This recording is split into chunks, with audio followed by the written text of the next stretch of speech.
Continuamos entonces con nuestra lectura en el libro del Apocalipsis. Estamos en el capítulo 2. La semana pasada ya hemos visto la primera carta del Señor Jesucristo, la de la iglesia, a la iglesia en Éfeso. Ahora vamos a leer la siguiente, del versículo 8 hasta el versículo 11. Dice así la palabra del Señor.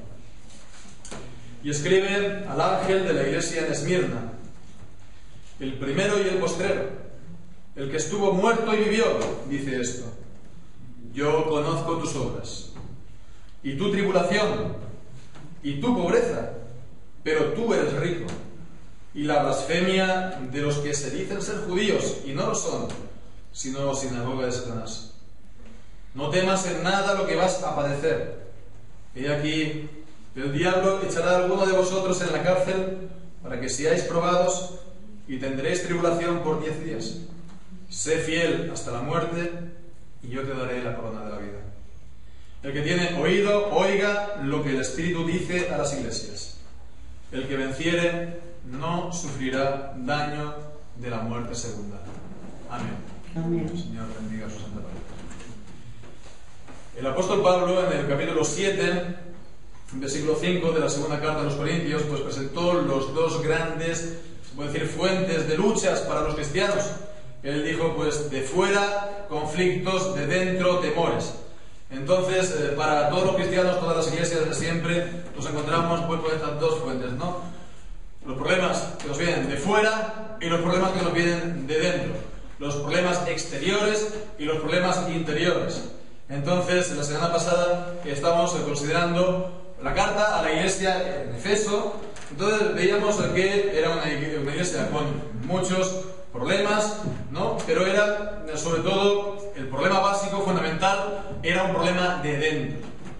Aquellos problemas por mantener la pureza de la enseñanza, la pureza de la doctrina de la palabra de Dios, de aquellos falsos apóstoles de que se querían pues introducir en la iglesia, y entonces la iglesia pues los probó y los rechazó, como también a los nicolaitas, etcétera, etcétera.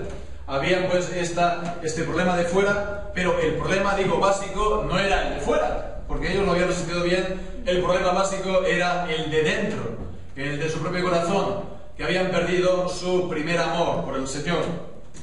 Bien, pues en esta segunda carta, la carta pues a la iglesia en Esmirna, los problemas son más bien de fuera, ¿no? Ya no es el problema de dentro del corazón, ¿no? Del estado del corazón, sino los problemas de la oposición de afuera. Y bueno, siempre, en uno u otro caso, y en todas las demás cartas también, el mensaje del Señor Jesucristo, en esencia, va a ser siempre el mismo. Que todos estos problemas, sean cuales sean, vengan donde vengan, si de fuera, si de dentro, pues estos problemas, con su gracia, con su ayuda, los tenemos que superar. Es decir, vencer. Tenemos que superar estos problemas. Tenemos que vencer estas situaciones, ¿verdad? Y bien, pues tenemos entonces esta carta a la iglesia de Esmirna, otra ciudad, ¿no? Nos acordamos, ¿no? No tenemos aquí el mapa, pero si tenemos el mapa mental, ¿no? De tantas veces que lo hemos estado diciendo, de estas 7 iglesias que están pues en la zona oeste de Turquía, en la zona de la costa, y comenzando por Éfeso, pues estaba la siguiente, sería Esmirna, también en la costa, también un puerto, una ciudad que, a diferencia de Éfeso ahora son solamente pues monumentos, ¿no? Pero Esmirna es una ciudad que todavía está pues hoy en día pues ¿verdad? En pie. Y bueno, es una ciudad, ya digo, a unos 85 kilómetros al norte, y en aquel entonces era una ciudad floreciente, era una ciudad rica, una ciudad un poco hasta aristocrática, ¿no? Bien, pues destacaba también esta ciudad porque era el centro del culto religioso a las autoridades romanas, la ciudad de Esmirna. Bien, pues vemos, es otro contexto, no era exactamente el mismo contexto, no era la misma ciudad, no era la misma situación entonces para la iglesia, entonces es otro mensaje. Es otro mensaje, y en este mensaje, lo hemos leído, el Señor Jesús no le da ningún reproche. No hay ninguna censura a los creyentes o a la iglesia. A diferencia de Éfeso, que fue una iglesia muy fiel por lo demás, pero se encontró con esa censura, ese reproche de que había perdido el primer amor. Igual también con las demás. Pues en esta, pues no hay ningún reproche. Entonces, bueno, nos podemos preguntar, entonces, ¿qué ocurre? ¿Era una iglesia perfecta? Una iglesia perfecta, los creyentes ahí eran perfectos, no tenían ningún problema en sus vidas. Pues podemos decir que seguro que no es así. Porque la palabra de Dios mismo lo dice, en el Salmo 130. Dice, Señor, si mirares a los pecados, ¿quién podrá sostenerse? Entonces no es que la iglesia, los cristianos allí, pues estuvieran absolutamente sin ninguna falla, ninguna falta de ningún tipo. Entonces, si Dios escrutara en detalle, seguro que saldría a la superficie problemas o pecados, incluso de la gente. Sin embargo, vemos que Jesús no les dice nada. No les dice nada. Vemos por una parte la misericordia de Dios, la misericordia de Jesucristo. Estaba pues haciendo frente a la tribulación, y Cristo no los carga más. No los carga con mayor peso. Pero sobre todo, podemos ver una cosa. ¿Por qué no es así? ¿Por qué no les está pues reprochando? Pues vemos que, podemos decir que la tribulación es, hay una relación entre, pues esto, la tribulación, la persecución y la falta, la ausencia de reproches, ¿no? ¿Por qué? Pues porque la tribulación, la persecución es la manera que tiene el Señor de ir purificando a su pueblo. Ir purificando. Lo está purificando. Está en el horno donde está siendo depurado de sus impurezas, ¿no? Como pues en los metales, ¿no? Que hay pues impurezas en él, y es purificado, limpiado por el fuego. Bien, pues en cuanto a esta carta, nos acordamos lo que dijimos la semana pasada. No podemos volver pues entonces ya en detalle. Ya lo vimos bastante en detalle, por eso también pues se alargó bastante o algo el mensaje. Pero nos acordamos, ¿no? Todas las cartas siguen el mismo patrón. Todas las cartas tienen pues entonces el mismo, se puede decir, estructura. Entonces siempre comienza por esta orden dada al ángel de la iglesia. Lo mismo aquí en el versículo 8, escribe al ángel de la iglesia en Esmirna. Y como vimos la semana anterior, la palabra ángel, la traducción, lo que significa es mensajero. La palabra ángel como tal es un préstamo, ¿verdad? Un préstamo lingüístico que nos viene del griego, como la palabra par, ¿no? En vez de decir aparcamiento. Pues ángel es mensajero. Entonces está refiriéndose, como vemos, a aquel que trae la palabra de Dios, que es el mensajero de Dios en aquella congregación de Esmirna. Bien, pues en esta vez, por la historia, por las fuentes históricas, pues conocemos el nombre de este ángel, de este mensajero, de este pastor o este ministro, como lo queramos llamar. Su nombre era Policarpo de Esmirna, quien tuvo que nacer aproximadamente en el año 68 después de Cristo, y que fue discípulo directo del apóstol Juan en esta ciudad, y que fue también pues instalado como ministro como obispo o como pastor en esta iglesia de Esmirna. Bien, pues vemos, ¿no?, que en el libro de los Hechos los apóstoles, está Pablo, Bernabé, Juan, también pues Pablo envía a Timoteo para que estableciera, o a Tito para que estableciera ancianos en las iglesias. Entonces vemos que eran los apóstoles quienes establecían, ¿no?, pues estos ministros. Y bien, pues entonces aquí Policarpo, pues él llegó a tener un largo ministerio, ¿no?, un largo ministerio y también fructífero, ¿no? De hecho el significado de la palabra Policarpo significa mucho fruto, ¿no?, también de mucho fruto. Y él pues viviría hasta 86 años. Bueno, ya volveremos a él un poco más adelante. En todo caso, pues para tener presente esto en cuanto al ángel, al mensajero en aquella ciudad. Y a continuación pues tenemos siempre la descripción de Jesucristo. Él se presenta a la iglesia, pues presentando un aspecto, un detalle, una parte de la visión del Hijo de Dios glorioso que vio el apóstol en el capítulo 1. En el capítulo 1 vio todo el conjunto y ahora Cristo está dando pues un detalle de esta visión a cada iglesia, siempre también relacionado con la situación que está viviendo la iglesia.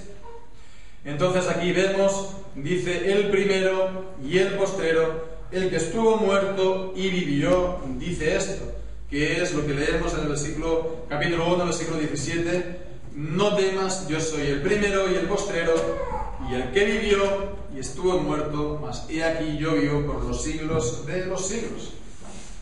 Esta fue la palabra con la que animó y revivió y dio fuerzas al apóstol cuando él se quedó, pues, verdaderamente, pues, sin fuerzas, derrumbado ante la visión del Hijo de Dios. Entonces, fijémonos, esta es la palabra con la que revivió el apóstol, esta es la palabra que envía a Esmirna en su tribulación. Entonces vemos, es lo más apropiado para el creyente y lo más apropiado para la iglesia que está sufriendo persecución y tribulación.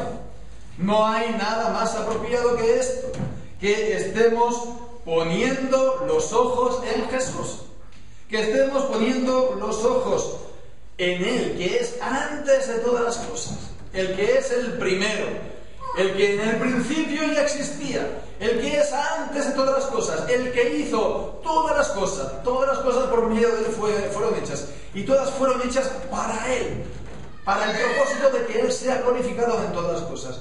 Por eso Él es el último también. Él es el primero y el último. Y Él es el que estuvo muerto y Él es el que ahora vive. Él es el que estuvo muerto y Él es el primogénito de entre los muertos. Él es el que vive pues una vida inextinguible, ¿no? Entonces Él ha traído, pues Él ha condenado la muerte y ha traído pues la vida verdadera para siempre. Y la iglesia es su cuerpo. La iglesia es su cuerpo. Los creyentes somos los miembros de su cuerpo. Cada uno es un miembro en particular, todo el conjunto es su cuerpo, la iglesia. Entonces vemos, nada de Cristo nos es ajeno. Todo lo de Cristo es nuestro. Su muerte y su resurrección también es para nosotros. Y por eso en Filipenses 3 dice que pues de llegar a ser participante de los padecimientos de Cristo, para también que el poder de su resurrección esté en nosotros, obrando en nosotros.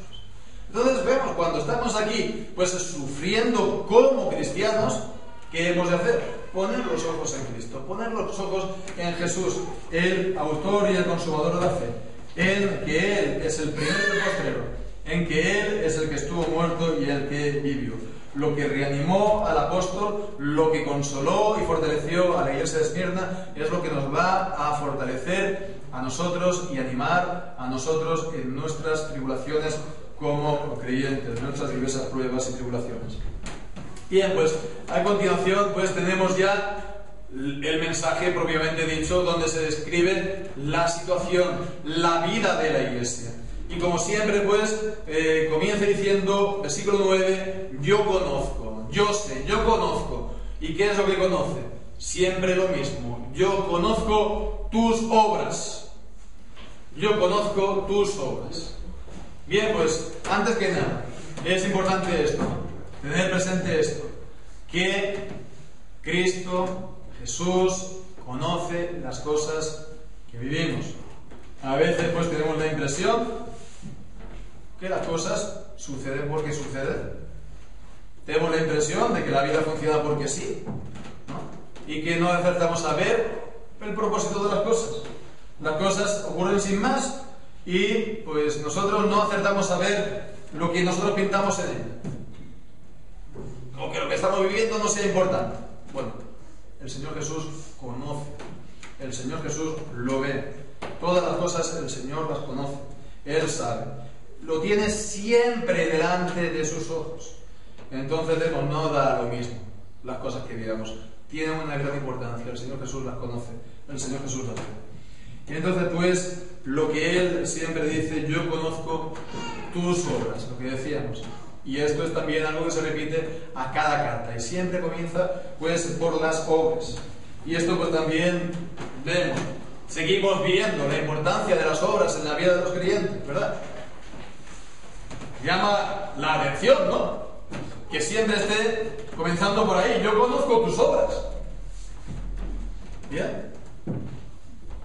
Ya sabemos, ¿no?, que nuestra salvación no es por las obras. Nuestra salvación no es por estar obrando, sino por creer en Cristo Jesús. Y en Efesios capítulo 2 dice que somos salvos por gracia, por medio de la fe. Por medio de la fe somos salvos. Entonces somos salvos por creer. Porque por creer, y solo por creer, somos justificados.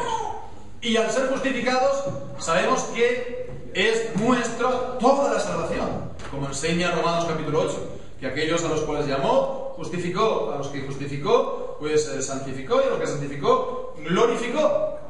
Entonces vemos que la salvación de Dios es segura.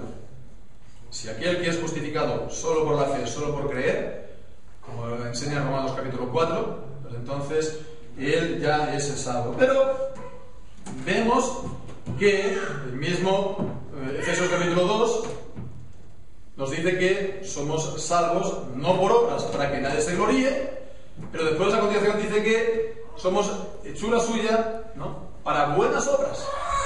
Para buenas obras que Dios ha preparado de antemano para que andemos en ellas. Entonces somos salvos por la fe, por la gracia, para buenas obras. Y segunda de Pedro, el capítulo 1, nos dice que pongamos toda nuestra diligencia en esto mismo, añadid a vuestra fe virtud. Y después sigue toda una serie de virtudes y toda una serie de buenas obras que han de estar en nosotros como cristianos. Entonces vemos las buenas obras, son importantes. Las buenas obras que son, como estamos viendo, la obediencia, es una obediencia, pero no es una obediencia que venga del miedo, o del terror, o de las ganas de hacer méritos, sino como enseña pues, Gálatas capítulo 5, la fe que obra por el amor. Obedecer, cumplir los mandamientos de Dios, por la fe que obra por el amor. El amor a Dios, el amor al prójimo. Y esto es pues, las buenas obras. ¿Qué tienen que estar? A ver, si nosotros nos compramos una casa bien bonita, bien hermosa, que sea nueva, y vamos a ir a vivir en ella, ¿verdad? ¿La vamos a tener vacía? ¿Vamos a tenerla vacía? ¿Dónde nos vamos a sentar? ¿Con qué vamos a cocinar? ¿No? ¿Dormir? ¿Dónde vamos a dormir? ¿A qué no? Tiene que haber muebles, ¿verdad? Y los muebles no solamente para vivir, sino también adornar. Qué bonito sería tener una casa bien bonita, un chalet de lujo, y por dentro está vacío. No sería bonito vivir ahí, por muy lujoso que sea, por muy bello que sea. Pues lo mismo con nuestra vida.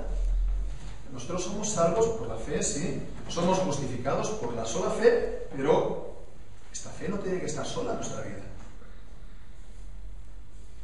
Tiene que estar la fe. Y también tienen que estar las obras que son el resultado, el fruto de la fe, que son el adorno también de esta fe. ¿Verdad? La fe tiene que ir acompañada en la vida de los cristianos de las obras que muestran que tenemos fe, como enseña Santiago capítulo 2. Y Santiago no es un legalista. Santiago es un autor inspirado. Y nos dice que si tenemos solo fe y no hay obras, nuestra fe está muerta. Entonces vemos que el Señor Jesús nos está recordando siempre la importancia de las obras. y Él las ve, y Él las conoce, y Él las valora. Y eso es lo que da el verdadero valor de las obras. No es las obras en sí mismas, porque nuestras obras siempre son imperfectas.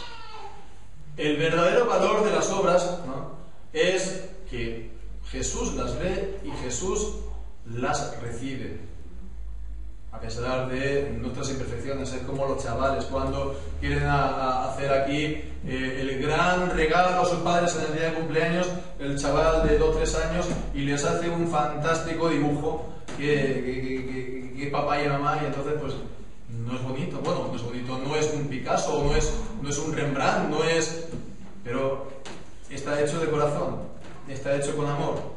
Entonces lo ves como una maravilla, ¿no? Y lo vas y lo pones en la nevera, ¿no?, con los imanes. Es así como Jesús, como Dios, recibe nuestras obras, a pesar de que ellas son imperfectas, porque las recibe en amor, y son también entonces la expresión de nuestro amor por Él. Lo primero pues es: yo conozco tus obras.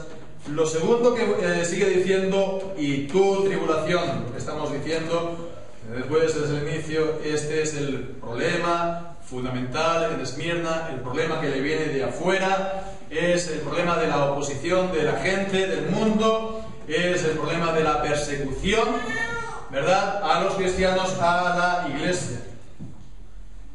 Podemos pensar también, reflexionar un poco. Esto era en un tiempo en el que todas las iglesias estaban siendo perseguidas, y el apóstol Juan estaba allí en Patmos, y vemos, está aquí diciendo esto a la iglesia de Esmirna. Después también estará hablando a la iglesia de Filadelfia. Bueno, pues ¿por qué a los demás no está hablando de esto? Bueno, llama la atención, ¿verdad?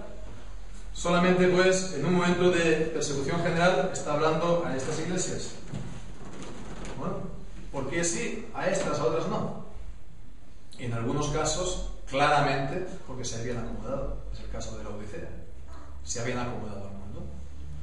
Se habían conformado al mundo, tomado la misma forma del mundo, ¿verdad?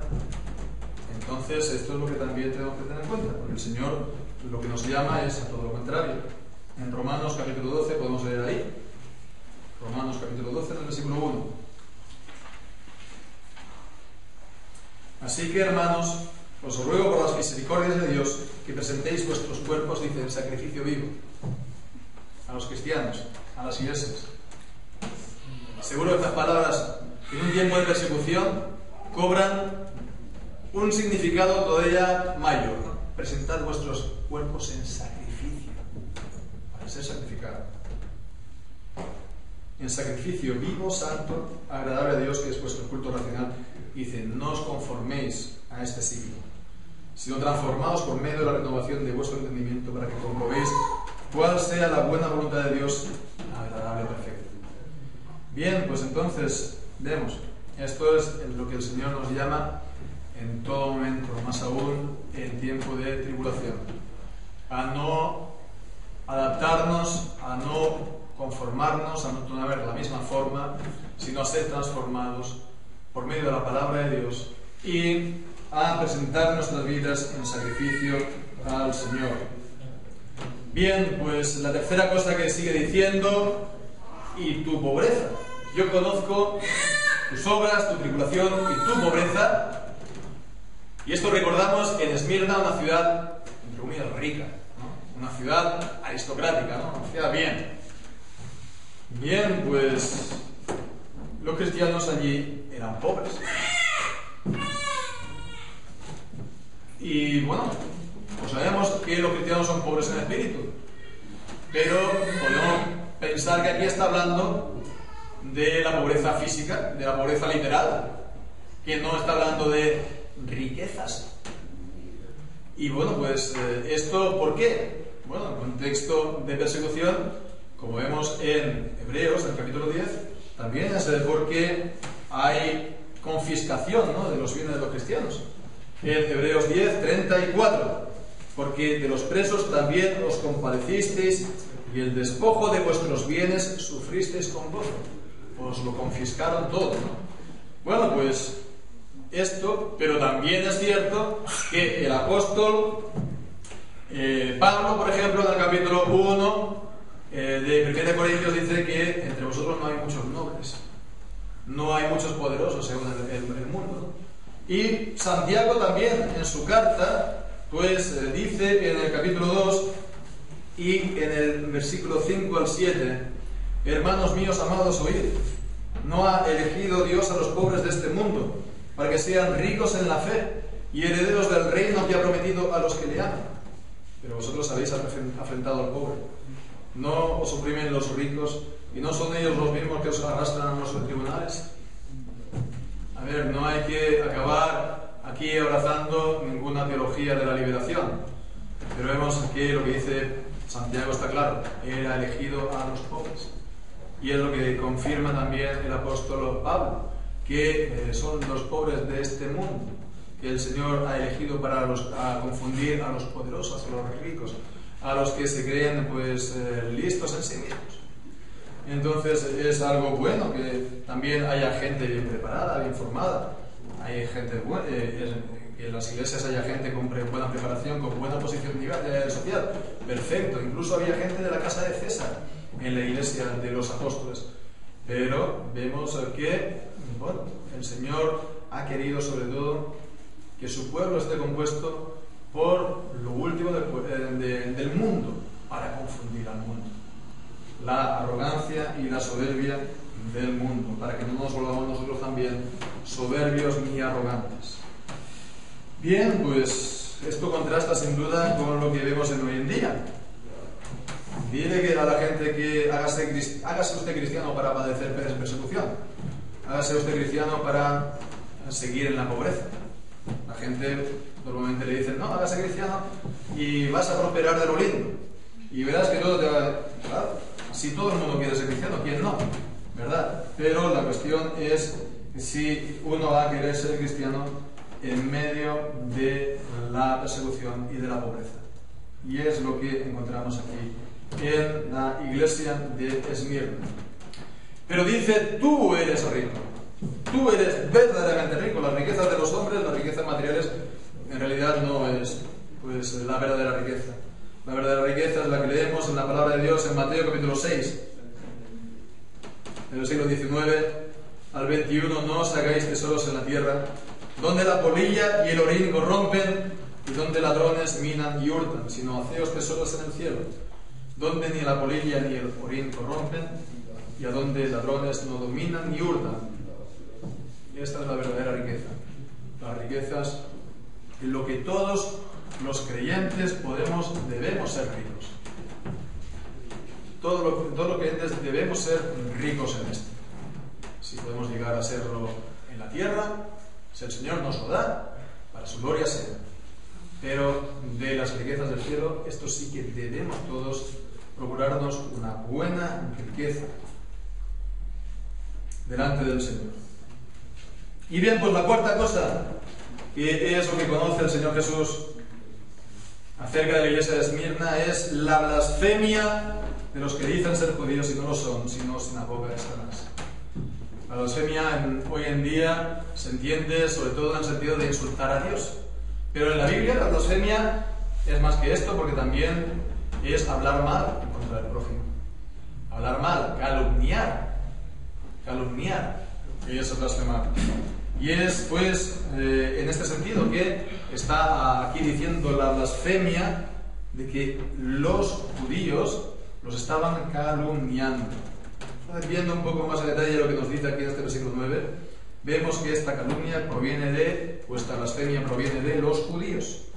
Entonces vemos estos judíos que, por supuesto, son los descendientes físicos de Abraham, como hemos leído en el Antiguo Testamento, que habían sido el pueblo de Dios durante el Antiguo Testamento, pero que al llegar los tiempos del Nuevo Testamento, en el cumplimiento del tiempo, como dice la Escritura, pues vino primeramente la predicación de Juan el Bautista y, bueno, las prostitutas, las rameras, los publicanos creyeron, pero la gente bien en pueblo, en conjunto, como clase o como pueblo, pues no se arrepintieron. Para la gloria de Dios vino Jesucristo y lo mismo. Y al final, pues él murió siendo rechazado por los principales del pueblo y por lo tanto también por el pueblo como tal en su conjunto.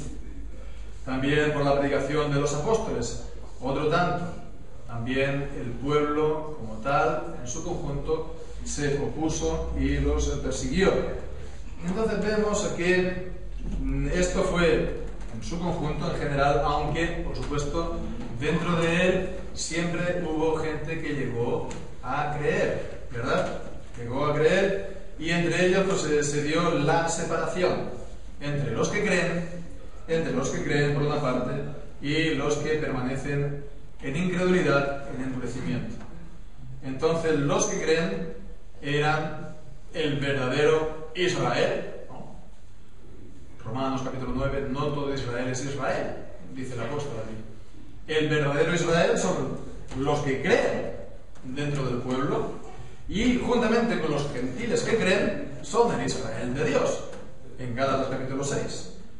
Paz sea sobre el Israel de Dios. Entonces, bueno, esto es tenerlo presente porque es lo que viene a continuación. Dicen ser judíos y no lo son. ¿Qué significa esto? Pues es lo que dice el apóstol Pablo en Romanos capítulo 2, versículo 28.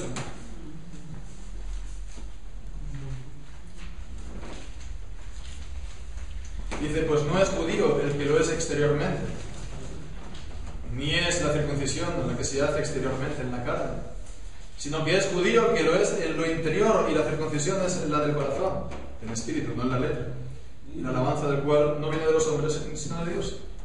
El verdadero judío es el que tiene el corazón circuncidado, el verdadero judío. Bien, pues esto es a tenerlo en cuenta, porque no es el pueblo de Dios el que lo es exteriormente, ¿verdad? El que pone su nombre en la lista de la membresía, o el que es circuncidado, o que hoy es bautizado. En sí mismo no es, sino el que de corazón tiene esta obra de gracia en su vida, del despojamiento, como dice Colosenses capítulo 2, de la carne, de su corazón, la circuncisión del corazón, o en el caso del bautismo, que ha sido también lavado y purificado por la sangre del Señor Jesucristo de sus pecados. Entonces vemos, no es judío el que lo es exteriormente, sino el que lo es de corazón. No eran verdaderamente judíos, y estos estaban blasfemando contra los cristianos, estaban calumniándolos, algo que vemos de continuo en el libro de los Hechos. Vemos allí en el capítulo 13, versículo 45, cómo ellos se oponían una y otra vez a los apóstoles y su predicación. Pero viendo los judíos a la muchedumbre, se llenaron de celos y rebatían lo que Pablo decía, contradiciendo y blasfemando. En el capítulo 14, en el versículo 2, mas los judíos que no creían excitaron y corrompieron los ánimos de los gentiles contra los hermanos. En el versículo 19, 14 y 19, diciendo, entonces vinieron unos judíos de Antioquía y de Iconio, que persuadieron a la multitud, y habiendo apedreado a Pablo, lo arrastraron fuera de la ciudad pensando que estaba muerto. O en el capítulo 18, en el versículo 6, pero oponiéndose y blasfemando estos, los judíos, les dijo Pablo, sacudiéndose los vestidos, vuestra sangre sea sobre vuestra cabeza. Esto por no decir de la oposición que conoció Pablo en Jerusalén, cuando fue, pues, estuvo a punto de ser muerto por la multitud, y que también, pues, se libró por la gracia de Dios de unas cuantas emboscadas que le habían hecho para morir.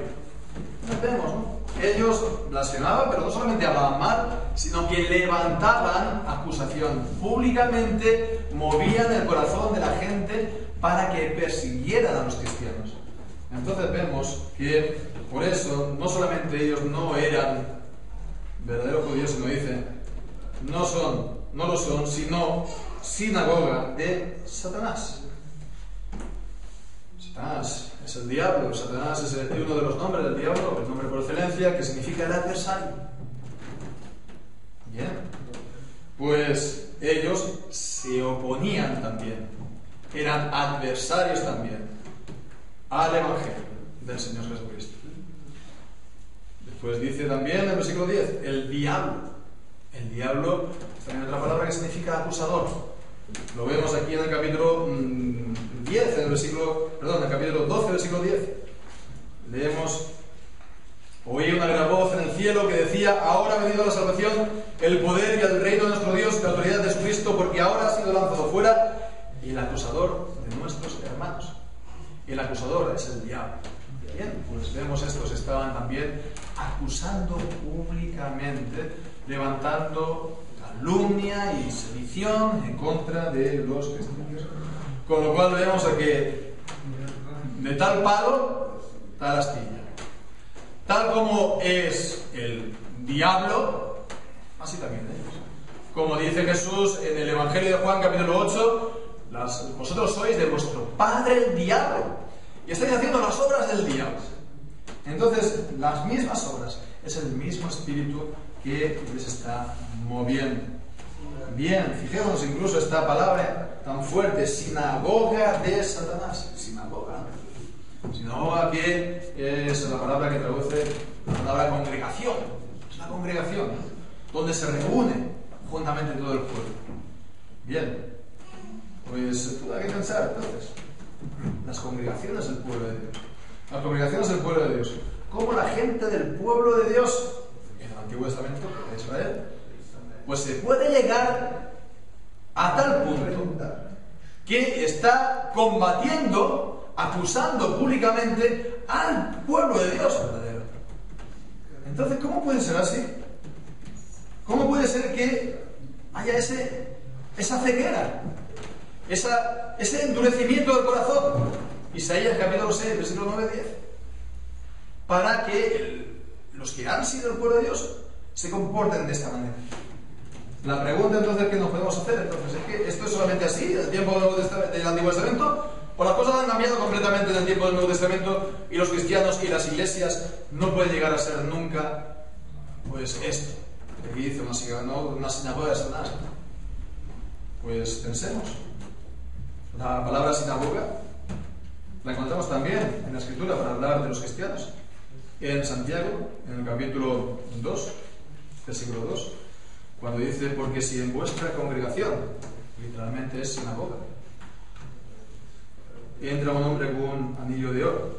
Bueno, pues esto por un lado. Y por otro lado, las advertencias que da el apóstol Pablo no son porque sí. En 2 Corintios capítulo 11, versículos 3 y 4, dice: pero temo que como la serpiente con su astucia engañó a Eva, vuestros sentidos sean de alguna manera extraviados de la sincera fidelidad a Cristo. Porque si viene alguno predicando a otro Jesús del que os hemos predicado, o si recibéis otro espíritu del que habéis recibido, u otro evangelio del que habéis aceptado, bien lo toleráis. Y dice Pablo que no hay otro evangelio en Gálatas capítulo 1. Y si alguien nos predica otro evangelio, aunque sea un ángel del cielo, sea anatema. Con lo cual vemos que es por esto que sí, las congregaciones cristianas pueden llegar incluso a un tan terrible estado de situación de que Jesús diga de ellas que es una sinagoga de Satanás, una congregación del diablo. Y es por eso por lo cual la confesión de fe de Westminster, la confesión de la Iglesia, en el artículo sobre la Iglesia precisamente, nos está diciendo que aunque no hay ninguna iglesia perfecta, aunque no hay ninguna iglesia absolutamente pura, pues algunas pues se han corrompido más que otras según los errores que hay en ellas, ¿no? Y algunas se han corrompido tanto que llegan a ser sinagogas de Satanás. Y algunas de estas iglesias han estado persiguiendo a las iglesias, a la iglesia verdadera y a los verdaderos creyentes en Cristo, como se ha visto esto a lo largo de la historia. Entonces vemos qué tremendo es esto, que el diablo sea quien tenga el control de las mentes y de los corazones de aquellos que profesan ser creyentes, de aquellos que profesan ser el pueblo de Dios, hijos de Abraham o creyentes incluso en Cristo. Entonces fijémonos, qué cosa más tremenda, que no sea el Señor por su palabra y por su espíritu quien dirija los corazones de los cristianos, sino el diablo. esta era la situación, pero vemos el mensaje de ánimo y aún más de preparación. De ánimo y de preparación, porque ha sufrido, pero no le está diciendo ya está todo, sino que diciendo tranquilo, que todavía va a haber más. En el versículo 10 dice: no temas en nada lo que vas a padecer. No temas en nada. Vemos la primera reacción es tener miedo, ¿no? Cuando tenemos el peligro, tenemos la adrenalina, salimos corriendo, ¿no? Esa es la primera reacción que tenemos. Dice: no has de tener miedo. No temas en nada lo que va a ocurrir. Porque continúa diciendo: y de aquí el diablo echará a algunos de vosotros en la cárcel. El sistema romano no es como el nuestro. En el sistema nuestro la cárcel es para cumplir pena. El sistema romano se ponía a los prisioneros para coaccionarlos, ¿no? Para coaccionarlos a confesar, por ejemplo, o a la espera del juicio. Y si eres condenado a muerte, pues a la espera que te ejecutaran. Y es por eso por lo que vemos que en el libro de los Hechos los apóstoles están entrando y saliendo, ¿no? Tantas veces de la cárcel.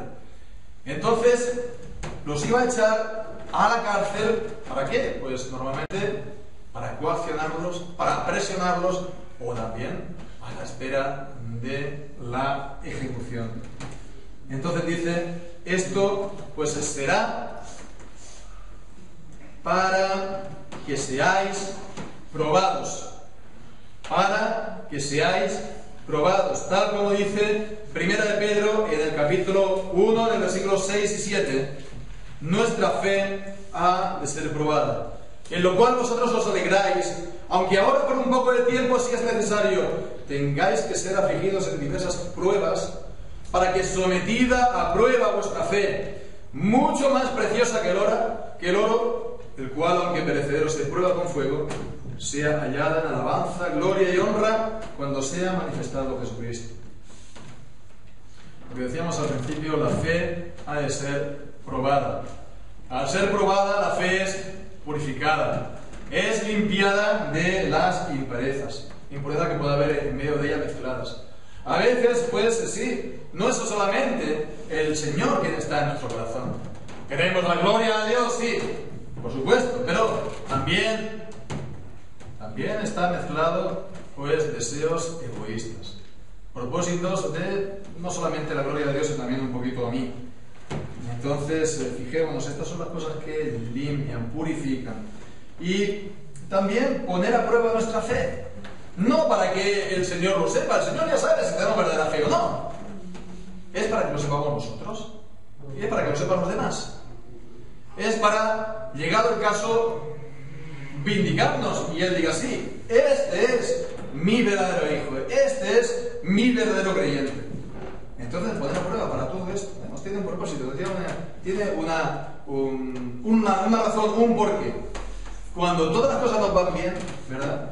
Pues todo el mundo cree, no es ningún problema. Cuando todas las cosas nos van mal por creer, ¿quiénes son los que siguen creyendo? Los que verdaderamente creen, ¿no? Los verdaderamente creyentes, los verdaderamente nacidos de Dios. Esto es, hermanos. La fe ha de ser probada, ha de ser para que se manifieste que somos creyentes, para purificar nuestros motivos en las intenciones de nuestro corazón. Y esa prueba, pues, no será para siempre. Dice que tendréis tribulación por 10 días. 10 días, una vez más, aquí en Apocalipsis, es literal, no son 10 días literales, ¿no? Está hablando de un tiempo completo, un tiempo que el Señor ya tiene previsto. Un tiempo que tiene límites, que está acortado, que no va a ir más allá. Entonces, el Señor tiene todo el control. Cuando estamos allí de decir: bueno, esto no sé cómo va a acabar, pero va a acabar porque son 10 días, no más. El Señor, pues, lo tiene todo previsto. Así pues, el mensaje es: sé fiel hasta la muerte. Sé fiel hasta la muerte y yo te daré la corona de la vida. Sé fiel hasta la muerte. Y esto se lo dijo y se lo dice a la iglesia y a las iglesias. Pero lo primero de todo se lo está diciendo al ángel, ¿verdad? Escribe al ángel de la iglesia de Esmirna. Entonces a él personalmente le dice: sé fiel hasta la muerte. Bueno, pues decíamos hablando de Policarpo, ¿no? Policarpo de Esmirna. Pues él, realmente se cumplieron en él estas palabras, ¿no? Mucho tiempo después de haber recibido estas palabras, esta carta, pues en el año 154 Policarpo recibió el martirio cuando tenía 86 años, ¿no? Bien, pues él, como vemos aquí, tenemos por las fuentes históricas también conocimiento de cómo fue, ¿no? La misma iglesia de Esmirna escribió lo que se conoce como las actas, ¿no?, del martirio de Policarpo. Y bien, escribiendo a otra iglesia que tiene un nombre muy extraño, ahora no me viene a la cabeza, no sé si es Filomenium o algo parecido, una ciudad que se tenía ese nombre. Y nos está diciendo que allí, como vemos aquí, en la ejecución o en el proceso a Policarpo tuvieron un papel muy importante también los judíos. Los judíos lo denunciaron, lo instigaron para que él muriera. Y bien, pues el gobernador le propuso a Policarpo salvar la vida. Le dijo que podría salvar la vida si insultaba a Jesús, si blasfemaba a Jesús. Y entonces, la respuesta de Policarpo es memorable. Dijo: hace 86 años que sirvo a Jesús y nunca me ha hecho ningún mal. ¿Por qué lo tendría yo que insultar? ¿Por qué lo tendría yo entonces que insultar? Bien, pues esta historia es la historia no solo de Policarpo, sino de todos los creyentes que están en persecución.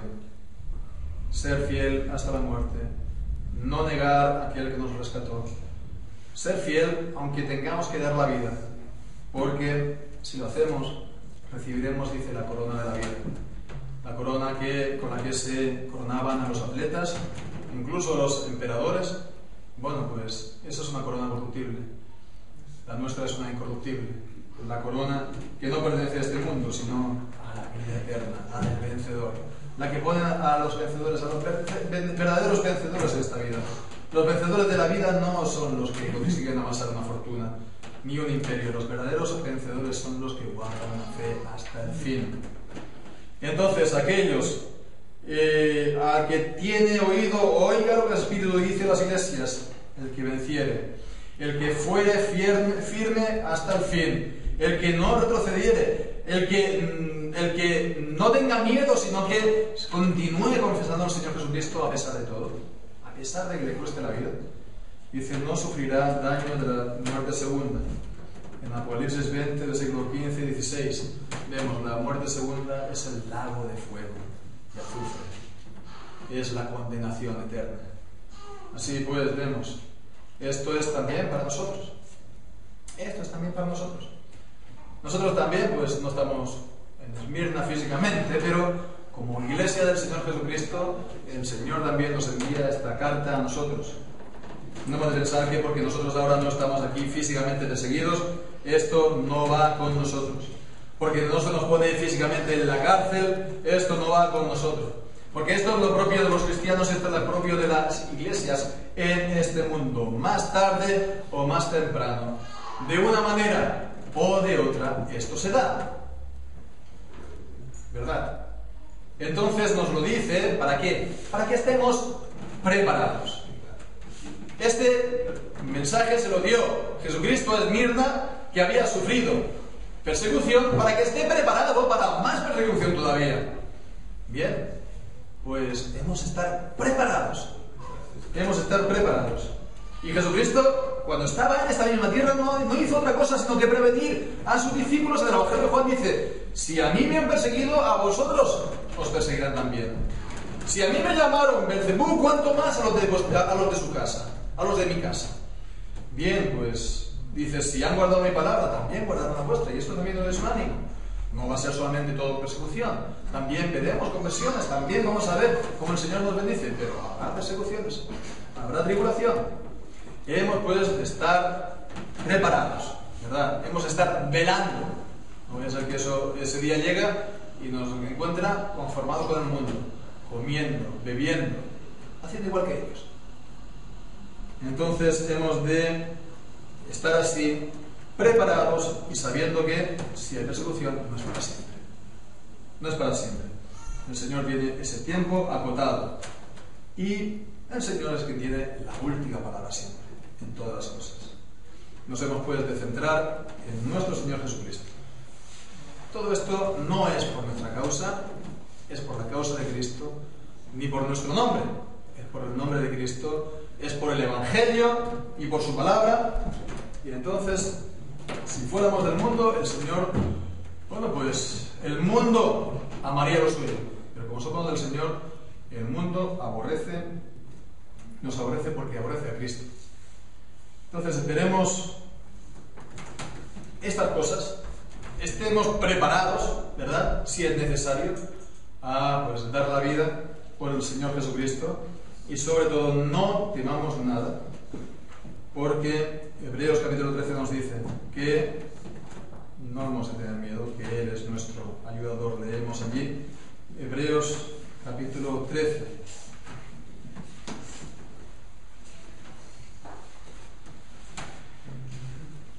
Sean vuestras costumbres sin avaricia, versículo 5, contentos con lo que tenéis ahora, porque Él dijo, no te desampararé ni te dejaré. De manera que podemos decir confiadamente, el Señor es mi ayudador, no temeré lo que me pueda hacer el hombre. Porque no hay nada que nos pueda separar a los creyentes del amor de Dios que es en Cristo Jesús. Y ciertamente no lo será ni el peligro, ni la desnudez, ni la espada. No hay nada que nos pueda separar del amor de Dios que es en Cristo Jesús. Amén.